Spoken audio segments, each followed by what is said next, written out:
नमस्कार, hot topic में आपका स्वागत है। मैं हूं अखिलेश शर्मा। शुरुआत करें पतंजलि की खबर से, जिसको पिछले 24 घंटों में कोर्ट से 2 बड़े झटके लगे हैं। ट्रेडमार्क के उल्लंघन के मामले में आदेश की अवहेलना करने पर 4 करोड़ रुपए का जुर्माना, वहीं कोरोनिल को कोरोना की दवा बताने का दावा वापस लेने का आदेश भी दिया गया है। पतंजलि आयुर्वेद लिमिटेड पर 4 करोड़ रुपए का जुर्माना लगा है। बॉम्बे हाईकोर्ट ने 2023 के एक अंतरिम आदेश की अवहेलना के लिए सोमवार को कंपनी पर यह जुर्माना लगाया। आदेश में मंगलम ऑर्गेनिक्स लिमिटेड की ओर से दायर ट्रेडमार्क उल्लंघन मामले के संबंध में पतंजलि के कपूर उत्पाद बेचने पर रोक लगाई गई थी। न्यायमूर्ति RI चागल की सिंगल बेंच ने कहा कि इस बात में कोई संदेह नहीं कि पतंजलि का इरादा अदालत के आदेश का उल्लंघन करने का था। मंगलम ऑर्गेनिक्स ने अपने कपूर उत्पादों के कॉपीराइट के उल्लंघन का आरोप लगाते हुए पतंजलि के खिलाफ मुकदमा दायर किया था। मंगलम ऑर्गेनिक्स ने बाद में एक आवेदन दायर कर दावा किया था कि पतंजलि अंतरिम आदेश का उल्लंघन करते हुए कपूर उत्पाद बेच रही है। और इसी पर बात करने के लिए हमारे सहयोगी सुनील सिंह हमारे साथ मुंबई से जुड़ गए हैं। सुनील, ये जो पूरा मामला है एक बड़ा झटका है, ट्रेडमार्क के उल्लंघन का मामला है, और इसमें हाईकोर्ट ने फैसला देते हुए और क्या क्या बातें कही हैं? देखिए, बिल्कुल पतंजलि आयुर्वेद के लिए बहुत बड़ा झटका है और साफ तौर पे जो हाईकोर्ट ने आदेश दिया है कि 2 सप्ताह के भीतर उन्हें 4 करोड़ रुपए जो है जमा करना है। अगर 4 करोड़ रुपए नहीं भरते हैं तो जो पतंजलि आयुर्वेद के जो निदेशक हैं रजनीश मिश्रा, उनकी गिरफ्तारी की जा सकती है। और हाईकोर्ट ने कहीं ना कहीं पाया कि जिस तरह से 2023 में हाईकोर्ट ने रोक लगा दी थी कपूर के उत्पादों की बिक्री पर, क्योंकि ट्रेडमार्क के उल्लंघन का जो मामला दायर हुआ था, उसके बावजूद जो है कि कंपनी ने बिक्री जारी रखी, जो कि एक तरह से अदालत के आदेश की अवहेलना थी। और उसकी मंशा पे ही कहीं ना कहीं शक हुआ है। अदालत ने पाया कि इसकी मंशा ही कहीं ना कहीं कंपनी की इसमें साफ तौर पर गड़बड़ लग रही है। इसीलिए उन्होंने 4 करोड़ का जुर्माना यानी पैसा भरने के लिए लगाया है। और ये भी कहा है कि हम चाहते तो जो रजनीश मिश्रा हैं उन्हें गिरफ्तारी का हिरासत में लेने का आदेश भी दे सकते थे, लेकिन फिलहाल व्यक्तिगत स्वतंत्रता का मामला बनते हुए उन्हें छोड़ देते हैं। लेकिन अगर 2 सप्ताह के भीतर 4 करोड़ रुपए उन्होंने जमा नहीं किया, कंपनी ने जमा नहीं किया, तो उन्हें हिरासत में भी लिया जा सकता है। यानी सख्त शब्दों में चेतावनी दी है हाईकोर्ट ने। शुक्रिया आपका सुनील इस तमाम जानकारी के लिए। वहीं दिल्ली हाईकोर्ट ने बाबा रामदेव को आदेश दिया है कि वे पतंजलि आयुर्वेद की कोरोनिल टैबलेट को कोविड की दवा बताने का दावा 3 दिनों के अंदर वापस लें। हाईकोर्ट ने कल पतंजलि और बाबा रामदेव के खिलाफ डॉक्टरों की कई एसोसिएशन की ओर से दाखिल याचिका पर यह आदेश दिया। कोर्ट ने कहा कि रामदेव और उनके प्रमोटरों को 3 दिनों में इससे जुड़े ट्वीट भी हटाने होंगे। अगर वे ऐसा करने में नाकाम रहते हैं तो सोशल मीडिया मीडिएटर इन ट्वीट्स को हटा देंगे। कोरोना महामारी के दौरान रामदेव ने कहा था कि पतंजलि आयुर्वेद की कोरोनिल सिर्फ इम्यूनिटी बूस्टर ही नहीं बल्कि कोविड-19 को ठीक करने की दवा है। इसके खिलाफ डॉक्टरों की एसोसिएशन ने 2021 में रामदेव, उनके सहयोगी बालकृष्ण और पतंजलि आयुर्वेद के खिलाफ याचिका दाखिल की थी। जज ने कहा कि इस तरह के विज्ञापन और प्रोडक्ट के प्रचार की अनुमति देने से न केवल जनता को खतरा होगा बल्कि आयुर्वेद की बदनामी भी हो सकती है। तो ये स्पष्ट रूप से कहा गया है दिल्ली हाईकोर्ट के आदेश में। इसमें दिव्य कोरोनिल को कोविड-19 की दवा बताने का मामला है और इसको 3 दिनों के भीतर भ्रामक दावा वापस लेने का आदेश दिया गया है। डॉक्टरों की कई एसोसिएशन की याचिका पर यह आदेश जारी किया गया। ये केवल इम्यूनिटी बूस्टर ही नहीं बल्कि कोविड-19 की दवा भी ये दावा किया गया था, लेकिन 3 दिनों में ट्वीट्स सारे हटाने होंगे। अगर नहीं हटाए गए तो सोशल मीडिया मीडिएटर इन्हें हटा देंगे। डॉक्टरों की एसोसिएशन ने 2021 में इस याचिका को दायर किया था। तो ये भी हाईकोर्ट ने कहा है कि न केवल जनता को खतरा बल्कि आयुर्वेद की भी बदनामी इस मामले में हो रही है। इसी पर चर्चा करने के लिए हमारे साथ हमारे सहयोगी मुकेश सेंगर हमारे साथ जुड़ गए। मुकेश, हाईकोर्ट ने काफ़ी तीखी टिप्पणी भी की है, सीधे तौर पर कहा है कि ये न केवल आम जनता को खतरा है, उनकी जान को खतरा है, बल्कि आयुर्वेद जिसके नाम पर दवाई बेची जा रही थी वो भी खतरा है। हालांकि अब तो कोविड महामारी का खतरा टल चुका है, लेकिन उस वक्त कई लोगों ने इस दवाई का इस्तेमाल इसलिए किया होगा ये सोच करके कि उनको इससे राहत मिलेगी। देखिए, बिल्कुल 2021 में बाबा रामदेव ने दावा किया था कि जो दिव्य कोरोनिल है वो कोरोना के इलाज की शर्तिया दवा है। और इसको लेकर बाबा रामदेव ने दिल्ली में आकर एक प्रेस कॉन्फ्रेंस की थी और उसके बाद लगातार वो पूरे कोविड के दौरान ये दवाई थी जो कोरोनिल, इसको कोविड की दवा बताकर बेचते रहे। और इसको लेकर जो अलग अलग जो डॉक्टरों की एसोसिएशन है, चंडीगढ़ से लेकर पटना, ऋषिकेश, इन तमाम जगहों के डॉक्टरों ने जो एसोसिएशन है वो दिल्ली हाईकोर्ट पहुंच गए थे और दिल्ली हाईकोर्ट में उन्होंने याचिका दायर की थी कि बाबा रामदेव को इस काम से रोका जाए, क्योंकि जो बाबा रामदेव ने कोरोनिल को बेचने के लिए जो लाइसेंस दिया है वो केवल इम्यूनिटी बूस्टर के तौर पर लाइसेंस दिया गया है, लेकिन वो इसको कोविड की दवा बताकर बेच रहे हैं। तो इसी मामले में इसी साल मई के महीने में सुनवाई पूरी हो गई थी और सुनवाई के बाद जो दिल्ली हाई कोर्ट है उसने जजमेंट अपना दे दिया है, जिसमें कहा गया है कि बाबा रामदेव जो ये भ्रामक जो प्रचार कर रहे हैं, जो भ्रामक विज्ञापन है, उन सभी विज्ञापनों को 3 दिन के अंदर वापस ले लें, नहीं तो ये सारा कंटेंट जितनी भी वेबसाइट्स हैं वो जितने भी वेबसाइट से जुड़े हुए लोग हैं उनके द्वारा हटवा दिया जाएगा। जो डॉक्टर की एसोसिएशन है उसने मांग की थी कि बाबा रामदेव से कहा जाए कि इस तरह की जो दवा कोविड के नाम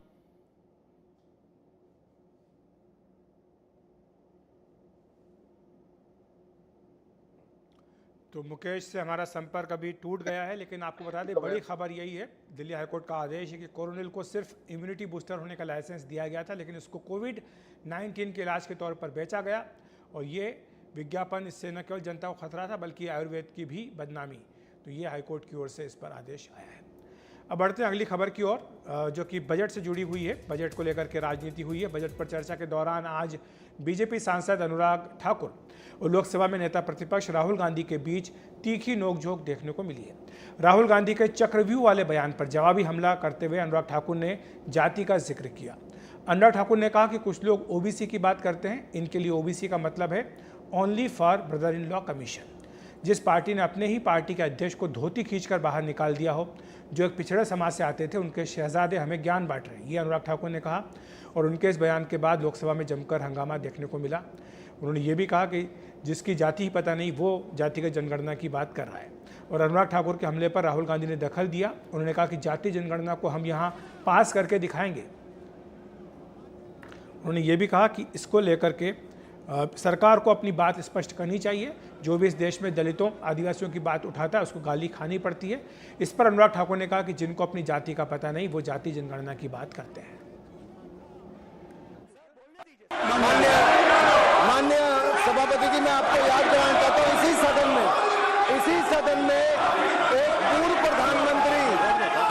प्रधानमंत्री जी ने RG1 ने ओबीसी को आरक्षण देने का विरोध किया था।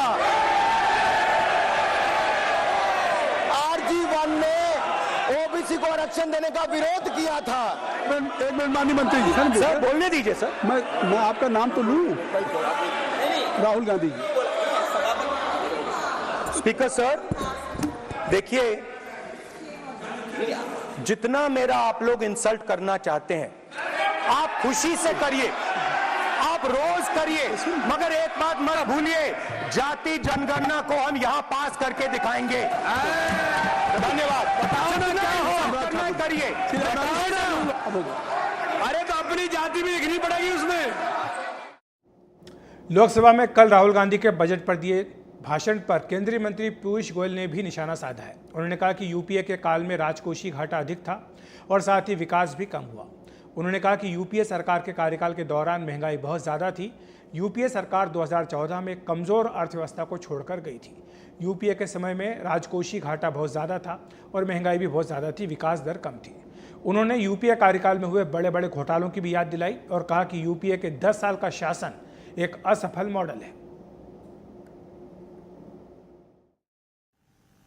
So clearly, the atmosphere was one of depression, despondency and despair under the UPA government, and international agencies were talking about a downgrade. He was hoping that domestic experts will agree with the UPA government. What it said when it put fiscal stability at the top of the agenda. This is a quote from his speech, that fiscal stability should be at the top of the agenda. And then he says, and very interestingly, I quote, going forward, I appeal to all political parties to join me in the pledge that we shall not, and then he repeats for emphasis, we shall never do anything that will affect the stability of the foundations of India's economy. This is Mr. Chidambaram's speech of 2014-15, which I have quoted from. Rahul Gandhi के चक्रव्यूह वाले बयान को लेकर आज राज्यसभा के सभापति जगदीप धनखड़ ने भी चुटकी ली। बजट पर चर्चा में भाग ले रहे प्रफुल्ल पटेल के भाषण के बीच धनखड़ ने कहा कि आपके कहने का मतलब है कि हम किसी के चक्रव्यूह में नहीं फंसे हैं। We started with, of course, hydropower, then wind power, now solar power, ethanol, grain power, all that is now agriculture power. It is all being translated into very efficient and effective forms of alternative renewable energies which are being produced in our country. आपका कहने का मतलब है कि हम किसी भी चक्रव्यूह में नहीं फंसे हैं। कोई चक्रव्यूह में नहीं फंसे हैं सर, बिल्कुल। मतलब चक्रव्यूह की बात है, उस पर कोई आधार नहीं है। नहीं, कोई आधार नहीं है सर। चक्रव्यूह में क्या हो गया है कि यहाँ के यशस्वी काम की वजह से वो चक्रव्यूह में फंस गए हैं और इसलिए वो चक्रव्यूह दूसरी तरफ से बताने की कोशिश की जाती है। वित्त मंत्री निर्मला सीतारमण ने आज बजट पर चर्चा का जवाब दिया। उन्होंने स्पष्ट किया कि अगर किसी राज्य का नाम नहीं लिया गया तो इसका मतलब ये नहीं कि उसे विकास के लिए पैसा नहीं मिलेगा। विपक्ष ने बजट भाषण में सिर्फ 2 राज्यों बिहार और आंध्र प्रदेश के जिक्र को लेकर सवाल उठाया था और कहा था कि बाकी राज्यों की अनदेखी की गई। इस पर वित्त मंत्री ने यूपीए सरकार के समय के कई बजट भाषणों का जिक्र करते हुए कहा कि 2004-05 के बजट भाषण में 17 राज्यों का नाम लिया गया था। वित्त मंत्री ने कहा कि मैं उस समय यूपीए सरकार का हिस्सा रहे सदस्यों से पूछना चाहती हूं कि क्या सरकार की ओर से पैसा केवल 17 राज्यों को गया, क्या बाकी राज्यों का पैसा उन्होंने रोक दिया था। वित्त मंत्री ने महंगाई के मुद्दे पर भी विपक्ष को जवाब दिया। We saw double-digit high inflation period during the UPA era, and that is because of their reckless policies. I want to differentiate between the inflation which prevailed during UPA and the inflation, if at all, within the range which prevails now, some months which have gone up. There is a difference. Domestic inflation used to be higher than the global average during UPA's time. Global financial crisis 2008, sir. If you are talking about COVID, which is much, much more complex than the global financial crisis.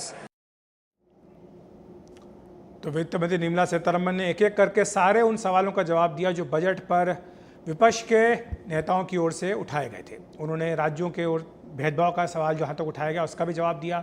साथ ही जिस तरह से जातिगत जनगणना का मुद्दा उठाया गया उस पर भी निर्मला सीतारमण ने चुटकी ली है, उन्होंने जवाब दिया। उन्होंने कहा कि सीधे तौर पर जो बात कही गई थी कि हलवे की जो कार्यक्रम था उसमें SC ST OBC को नुमाइंदगी क्यों नहीं दी गई थी, उसका भी जवाब उन्होंने दिया। उन्होंने पूछा कि 2013-14 में जब हलवा बटा था तब कितने SC ST OBC के अधिकारी थे, ये बात भी कांग्रेस पार्टी को स्पष्ट करनी चाहिए। तो एक एक करके सारे मुद्दों का जवाब यहाँ पर वित्त मंत्री निर्मला सीतारमण देती हुई नजर आ रही है।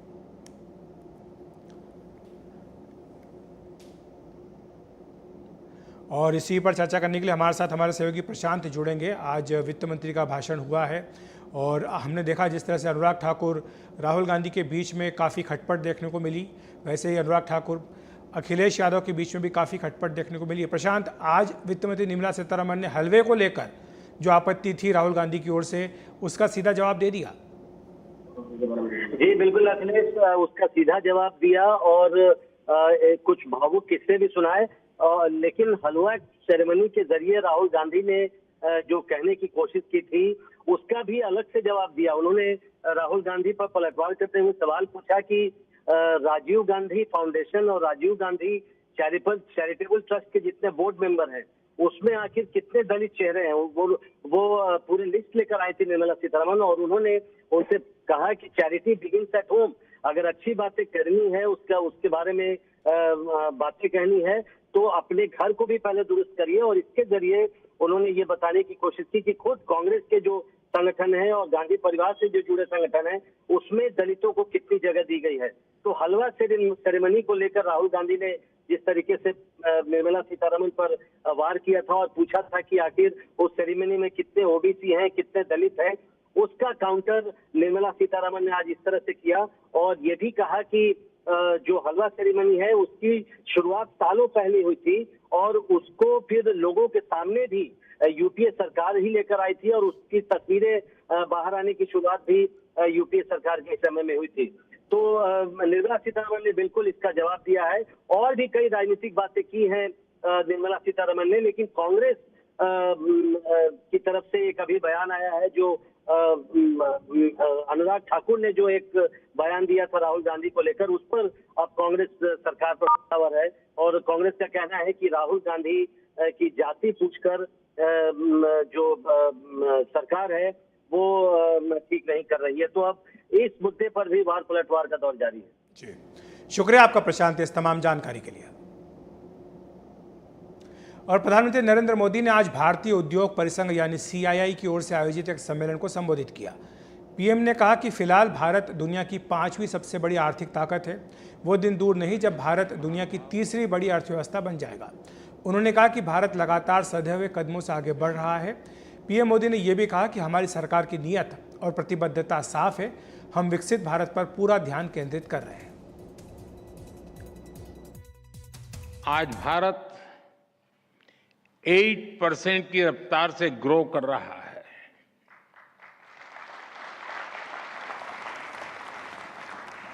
आज भारत दुनिया की 5वीं सबसे बड़ी आर्थिक ताकत है और वो दिन दूर नहीं जब भारत दुनिया की 3री सबसे बड़ी इकोनॉमी पावर बन जाएगा।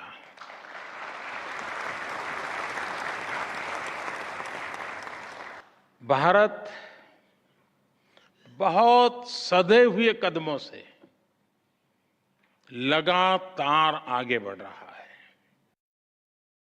फ्रेंड, 2013-14 में जब पिछली सरकार का आखिरी बजट आया था, डॉक्टर मनमोहन सिंह जी के सरकार का लास्ट बजट, वो 16 लाख करोड़ रुपए का था, 16 लाख करोड़। आज हमारी सरकार में ये बजट 3 गुना बढ़कर 48 लाख करोड़ रुपया पहुंच गया है।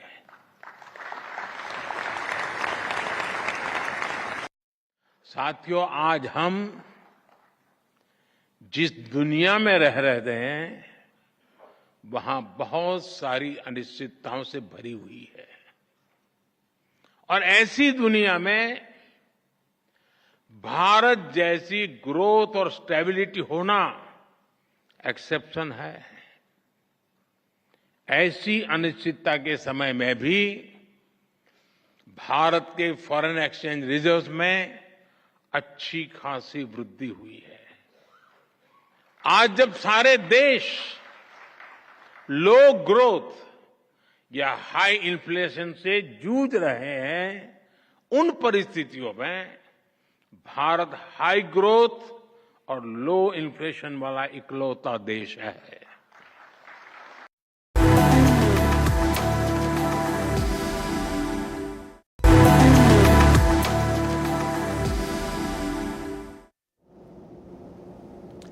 राजेंद्र नगर हादसे को लेकर आम आदमी पार्टी और बीजेपी एक दूसरे पर आरोप लगा रहे हैं। आज राजघाट पर दिल्ली बीजेपी के नेताओं ने प्रदर्शन भी किया। तो ये तस्वीर आप देख सकते हैं राजघाट पर धरने की, जो बीजेपी नेताओं ने राजेंद्र नगर में जो हादसा हुआ था जिसमें 3 छात्रों की मृत्यु हो गई थी, उसके विरोध में लापरवाही का जो आरोप लगाया है एमसीडी पर, साथ ही एमसीडी के जो मेयर उनके ऊपर, उसके विरोध में धरना प्रदर्शन बीजेपी ने राजघाट में आज किया।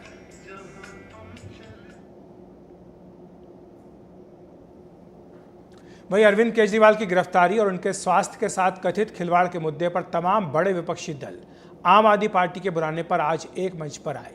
इनमें कांग्रेस भी शामिल थी। केजरीवाल के लिए आज पूरा इंडिया गठबंधन जंतर मंतर पर जुटा। आम आदमी पार्टी केजरीवाल की गिरफ्तारी को अवैध बता रही है और लगातार ये मुद्दा उठा रही है कि अरविंद केजरीवाल का ब्लड शुगर लेवल पिछले 1.5 महीने में 34 बार 50 के नीचे गया, जो बेहद खतरनाक है।